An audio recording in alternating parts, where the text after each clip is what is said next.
All right, welcome to the Academy today. And today I like to share this game that I played some years ago, the beautiful game of chess. My opponent was Forochero from Spain. So the game started with an unusual opening from him. He was white while I played black.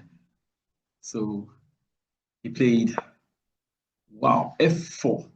Wow, that's the bird's opening. So the idea is to bring the knight in the next move and then probably create a space to fianchetto this bishop and then castle very quickly and then create an attack. So I responded with a counter attack of the center because if I play black, I like to destroy white center. So this is the From's gambit. So I have to sacrifice a pawn, the king's pawn, and play continues with, yes, f takes e5. Opponent captures, and then well, that pawn is free for taking, but then in what manner? See, I play the next move, d6. The idea is to allow the opponent to capture, while I can recapture with the bishop and then preparing the game to open up so that I can also castle on the short side. So game continues with, of course, as expected, the capture. E takes d6. And I responded with, of course, yes, bishop takes d6. So my opponent continued with, like I stated it, yes, of course, that completes the bird's opening. The knight lands on f3. But I don't like this. I don't like this because now that diagonal is open. So if the king castles on the king side, that diagonal will be a point of attack. So I don't like this opening really for white. I don't like this. But I have to continue. So I continued with, of course, knight f6, preparing to castle. So let's see what the opponent does. Yes, like I predicted it, yes, he is planning to fianchetto the bishop. And so will I, so that I can also create that attack on that bishop. So what did I do in the next move? Of course, yes, I'm preparing to fianchetto this bishop just like him. So I expect him in this next move to fianchetto the bishop to that square there. So let's see, what does he do? Yes, as expected. Bishop to g2, that's fianchetto. And in the next move, I expect him to castle, of course. So as I've already said, my next move is also, of course, bishop b7, ready for defense of that diagonal by my bishop. That's very good. So what's the next move of my opponent? Yes, castling, like I said, king side castling. And so will I, of course, in the next move. Let's see, what did I do? Yes, of course. So it is a good idea in the game to put the king to safety. The king is safe. Both kings are safe now. And I think as black, this is not a bad position. This is even an advantage because black is well developed. I have my bishop facing the opponent bishop directly. I have the black bishop that can at any moment prepare to launch an attack in that along that diagonal. Queen can go and support the bishop, and then knight is ready to jump out in the next move. So this is very good for me as black. My opponent is ready. I believe he is planning to fianchetto that bishop once again. So what did I do in response? Yeah, what's the idea here? The idea is to create this space for the queen. In this opening, sometimes the knight can jump out of there and then expose this attack, discovered attack against that bishop. Therefore, I have to bring the queen to defend that bishop. So what's my next move? Opponent fianchetto, yes, bishop to b2 as predicted, targeting the knight. What did I do? I don't like that. If that knight is taken, then my queen will have to go to the next square. And I really don't want that square, even though there is an advantage to launch an attack against that rook. But I don't like that. What did I do?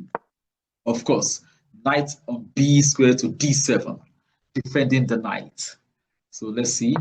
Opponent continues with knight to c3. And you see, I don't like that. If he gains access to this square, the b5 square is going to put pressure on that dark square bishop. So preventing that, I should quickly play the next move as a6. And that's exactly what I've done, preventing the knight from landing on the b5 square. What does the opponent do? Yes, beautiful. That's a good move. He's trying to cut off this diagonal, which is very important for the king's safety. That's very good.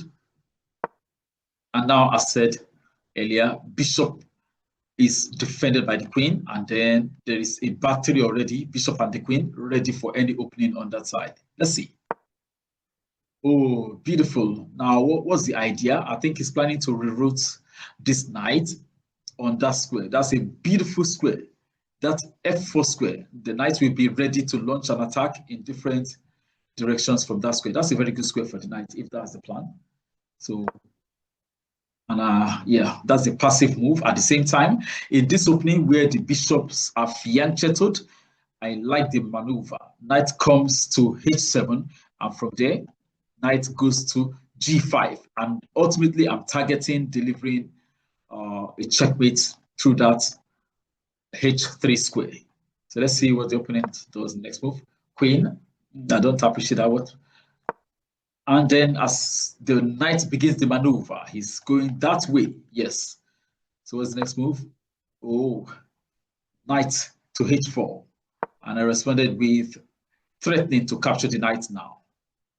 Threatening. That bishop e7 is the threat to capture the knight. And knight is also doing a counter threat to capture that bishop. I won't allow that to happen. So I believe it's time to target exchange of the two bishops. And of course, that's what I did, offering an exchange. So are you really planning to exchange? And he does. So bishop takes f6, and I have to take back. Of course, with this knight, the knight on the d file should take, so that I can reserve my knight's usual maneuver to h3 to deliver the checkmate. Yeah, and that's what I do. Knight recaptures on f6. So knight on d5 takes f6. Game continues. Yes, opponent takes the bishop, and then queen has to. And this move is a very good move for the queen, because now the queen has restricted the king movement, taking control of the whole of that diagonal. So let's see.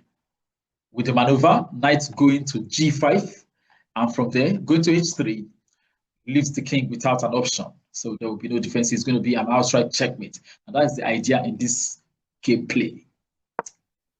Knight, that's a non-consequential move. I don't see anything being done there. So quickly, I like to take the knight off, because now if I continue the maneuver to deliver the check, the knight will be able to capture. So I have to take one of the knights out of the way.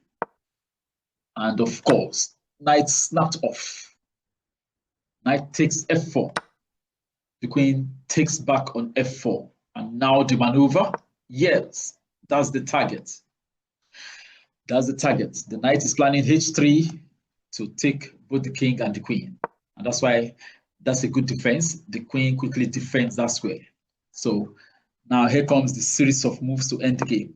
Yeah, queen gets out of the pin, because then the king was being pinned by the queen. And now maybe the opponent is planning to double the rook. So that battery of two rooks will combine with the queen to put pressure on that pawn. But that's not going to happen in this game. Not at all. So now the idea is to kick away this knight. So I'm kicking away the knight already. Knight, get out of the way. Yes, of course, as expected. And now I have to really defend this knight, because now after defense of the knight, I have to kick the queen away, and then of course you saw the defense of the knight with f6, pawn to f6 to defend the knight. Now the battery I've predicted, two rooks in a battery. That's deadly if allowed to orchestrate the plan, but that is not going to happen, like I said. In the next move, kick the queen away. And of course, the queen cannot go there, because then it will be taken by the knight. So queen has to find a square, but that is the wrong move. No, that is the wrong move in this game, because now the mission is completed with knight landing smashed on that h3 square with a family checkmate.